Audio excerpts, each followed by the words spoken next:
Well, this year marks 81 years since the end of World War II, and we're still learning new stories about families in our state who were impacted and forever changed by the Holocaust. Now, Fox 61's Victoria Anderson sat down with one family who discovered their mother's story of survival and then brought that story back home to New Haven to share.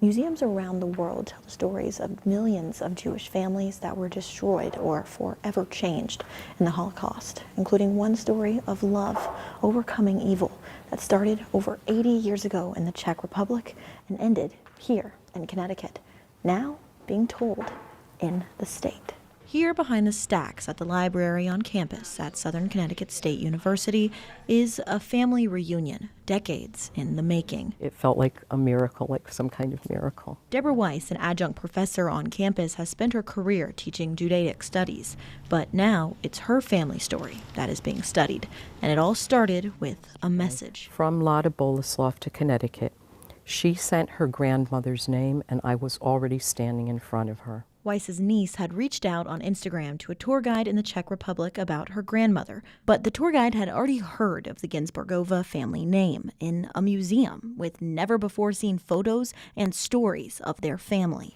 We hadn't seen this one, so this apparently was a high school photo. Weiss's mother's family was one of the thousands in Czechoslovakia taken from their homes and sent to live in ghettos and eventually to the camps. Today, what was once the heart of the ghetto is now a museum, remembering those who passed through and those who didn't. Yeah, she was the only survivor of the family. Her mother, 17-year-old Mila Ginsburgova, escaped the ghetto through what started as a business deal and eventually led to 3 kids and 37 years of marriage. She says, he was awfully cute. All the girls wanted to marry him, but he picked me. It was 21-year-old Richard Weiss that saved her life with a U.S. visa and a new start in Bridgeport, Connecticut.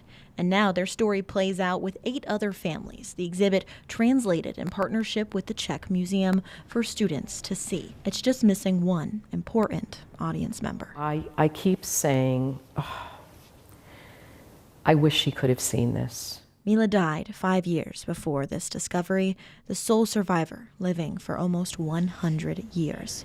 How does the story sit with you to this day after all those years? It's still sad for me.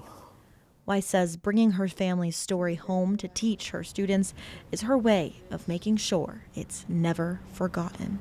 The exhibit officially opens Wednesday after an opening program from Professor Weiss. We will have more information on that event on our website at fox61.com. In New Haven, Victoria Anderson, Fox 61.